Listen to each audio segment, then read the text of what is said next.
Hello, no. So ngayon, no, ang pag-usapan natin is itong tungkol sa mga magulang, no, kung saan ang kanilang mga anak ay nagiging addict sa kahit anong mga social media platform or mga apps, lalo na sa mga games, mobile games, especially sa mga Mobile Legend, na ito yung mga malakas ngayon sa panahon dahil sa mga, hindi ko alam kung anong maganda dyan, no.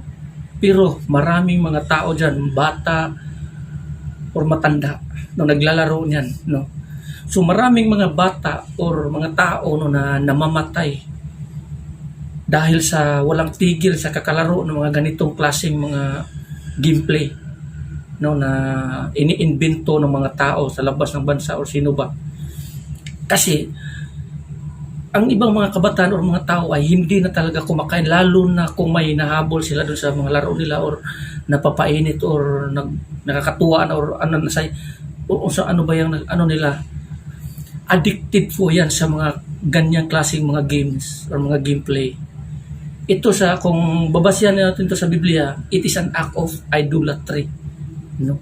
Idolatry po ito, it is an act of idolatry. Kung baga dito sa atin is addicted sa mga ganitong bagay. Kung ang isang tao nagiging addict sa mga ganitong bagay or sa mga social media apps, mga games or anuman, yung tao na yan, hawak na yan ni Satanas sa liig, no. Kung ang isang tao, kung minamalas ka, kung ang iyong mga anak na mamatay dahil sa mga games na yan or laro na yan, anong mangyayari sa iyong anak na addicted or nilalamon na ng pagka-addict sa mga ganyang laro? Huwag niyo pong sayangin ang buhay ng inyong anak kung kayo ay mga magulang. Kung makikita niyo ang inyong anak na nilalamon ng makamundong bagay na ito, lagi niyong tatandaan ang buhay natin dito sa mundong ito ay temporary lamang at sandali lamang tayo.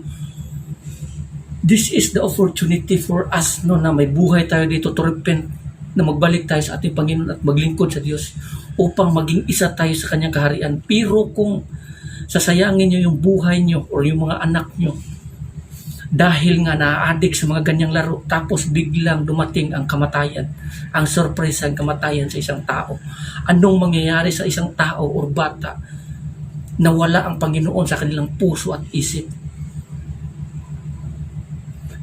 Ang Panginoon, hindi niya gusto na kahit isang tao man lamang na bumabagsak sa impyerno. Kasi alam niyan, ang taong yan, wala na talaga habang buhay. Doon na siya sa kaparusahan. Araw-araw, seconds pa sa seconds. Walang tigil sa sakit at iyak. Billion years, million years, billion years, trillion years, lifetime or wala nang hangganan, tapos iaksaya niya sa mga ganitong bagay.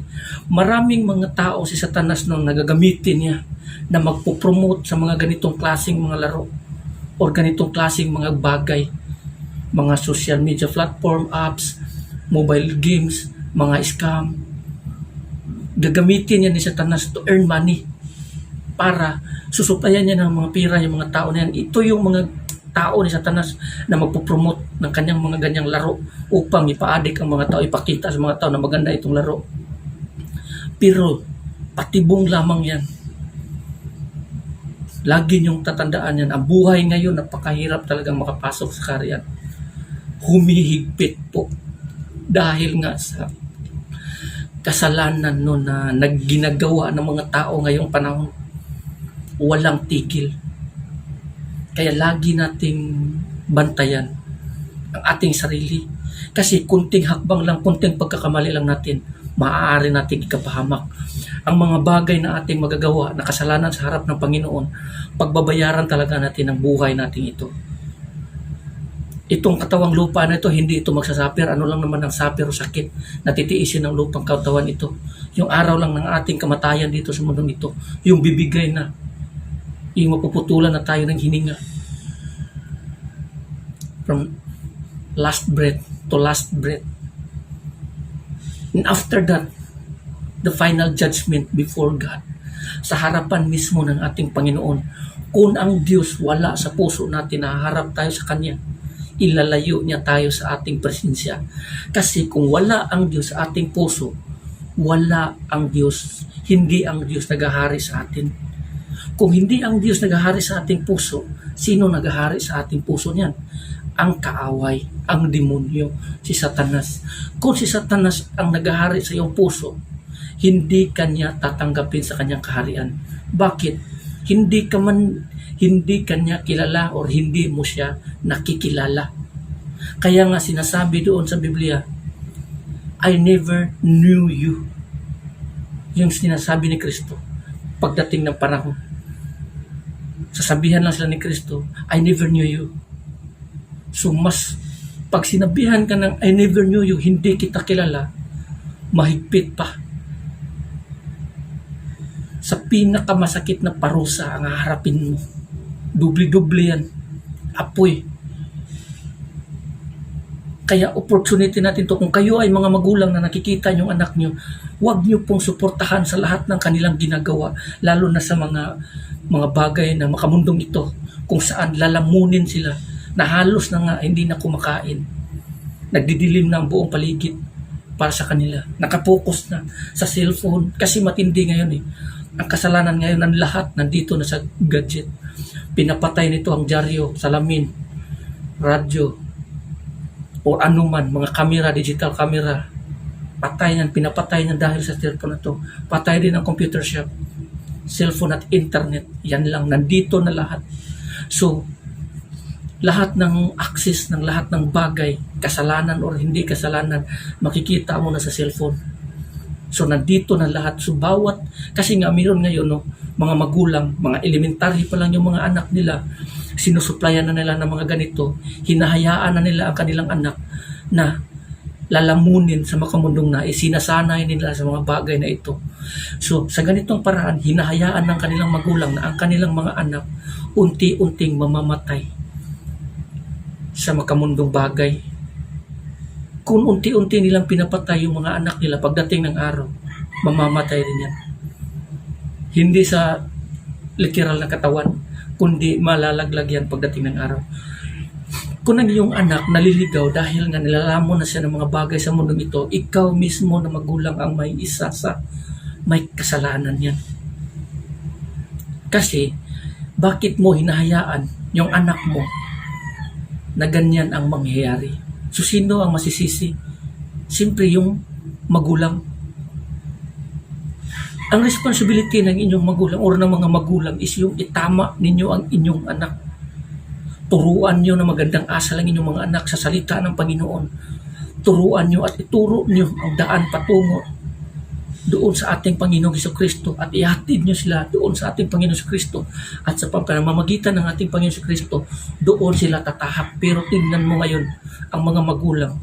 Sa oras may anak sila, binibigyan ng lahat, binibigyan lahat, ganito, ganyan.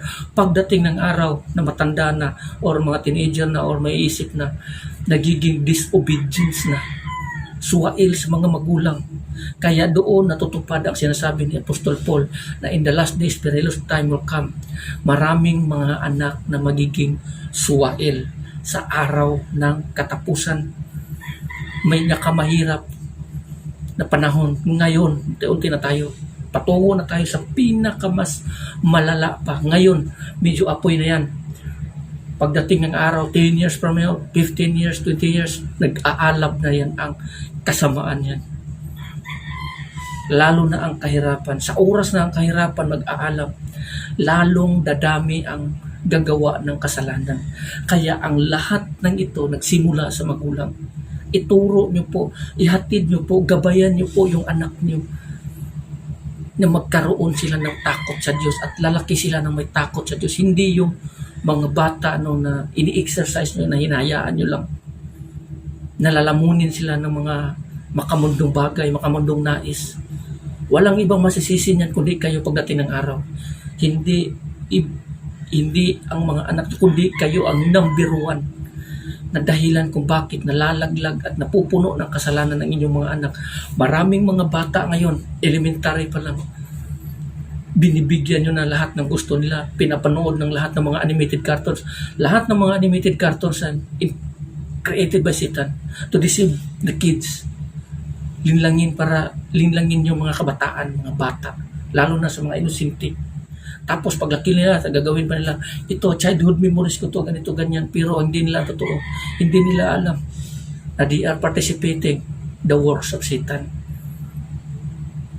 No? So mag-ingat po kayo. Bantayan niyo po yung anak niyo na lumaki sana, na sana palakihin yung anak niyo na may takot sa Diyos upang ang mga batang ito magkaroon ng pag-asa at liwanag sa ating Panginoon. Hindi yung hinayaan niyo lang na mananatili sa kadiliman ng kasalanan dito sa mundong ito na puno ng kasalanan, na patuloy ang paggawa ng kasalanan ng mga tao. So hanggang dito na lang, maraming salamat and God bless everyone. Amen.